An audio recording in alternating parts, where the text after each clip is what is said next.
Hello, so this is a review of Kinera Verdandi. Kinera is really known for their eye candy design. They released their flagship a while back named Loki. This is the Verdandi. This is called the little brother of Loki. Let's see what this can do and what this cannot. So this retails as $1,200. The first thing when you put this in your ears, you will notice how balanced it is. The word balance will come to your mind in all the times while listening to this IEM. This IEM is balanced through the frequency spectrum. From the bass to the mids to the treble, everything about this IEM is balanced. If you want to talk about this fit and finish, this IEM looks beautiful. This is a black edition. There's also a white and blue and red edition. I do prefer the white edition a lot, but nonetheless this IEM looks beautiful. This is one of the best looking IEM in the hobby right now, I think. So if you talk about the bass is a very well-rounded aspect of this IEM. So it doesn't feel like the bass is coming from single driver that is handling the mids and the treble. The bass will feel separated from the rest of the range. The bass is like extremely well done with this IEM. It's room filling. This the fall off and the attack is very natural. It can satisfy genres like hip hop. It can satisfy genres like EDM. It might not show in the frequency graph, the frequency amplitude graph of the IEM, that is it can do what it does. But trust me on this, this is like, it's very heavy hitting. When the tracks call for the bass, it just gives you enormous amount of air in the bass. When the track does not want or does not call for the bass, it just stays silent. It is the best aspect of this IEM. The bass is big, the bass is rumbly. There's not even a single time when I complain with this bass. Then the mids, the lower part of the mids, the lower mid range is kind of bit recessed. So when you are listening to rock and metal, then the voices will sound in the mix, not in front of you on your face. This might work great for you, this might not work great for you, it's up to you. But rolling the cables and rolling the source does fix the problem. The upper mids on this are beautiful, to say the least. They're shiny, they're glittering. You will get all the enjoyment factors of female vocals, air instruments that you can find in higher priced IEMs. They're shimmery, they're glittery. Then comes the treble, the lower treble and the upper treble. They are fantastic. They use a bit of trick to make this treble amazing. The trick is they put few peaks in the frequency response so that there's an extra perception of clarity, there's an extra perception of resolution. So what this pick does is it makes the songs extra bit of glittery, extra bit of shimmery. On the other hand, the dips in the frequency response makes bad recordings sound a lot smoother.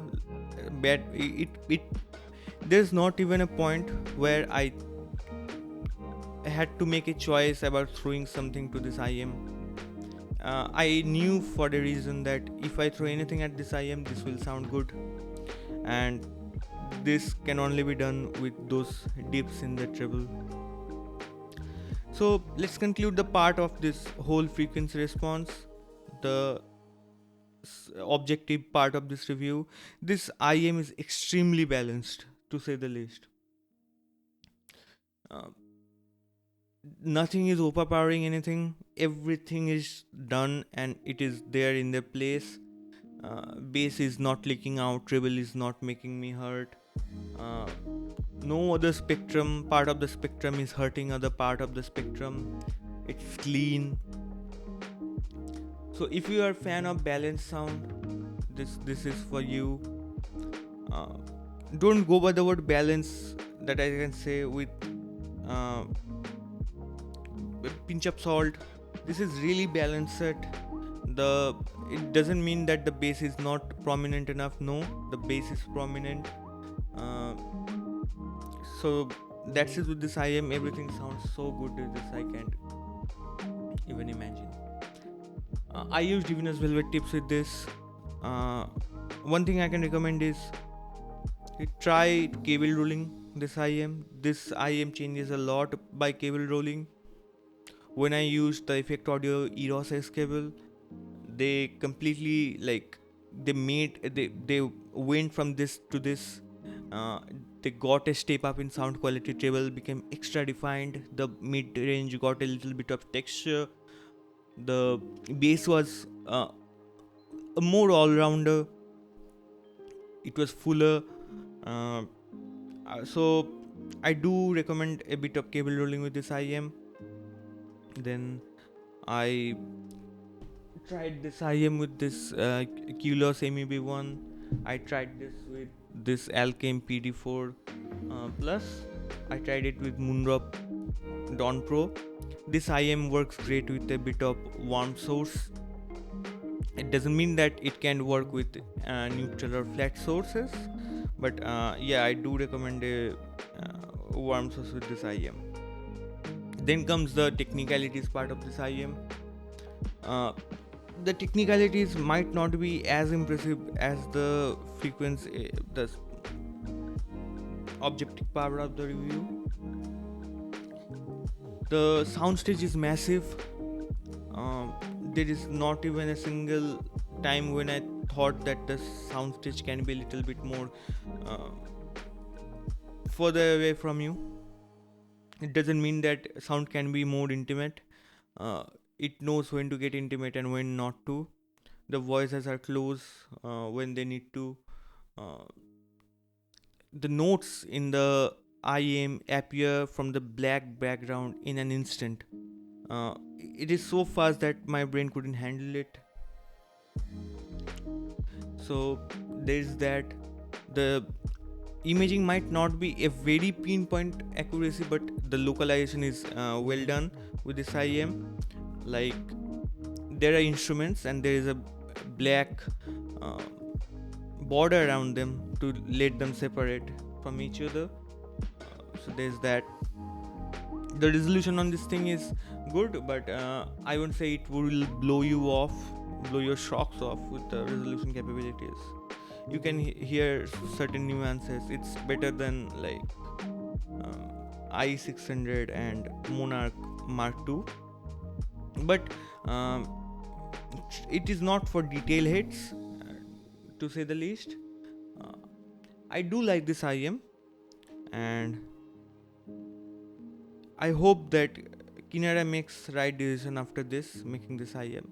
This looks beautiful. This looks like a $1,200 set.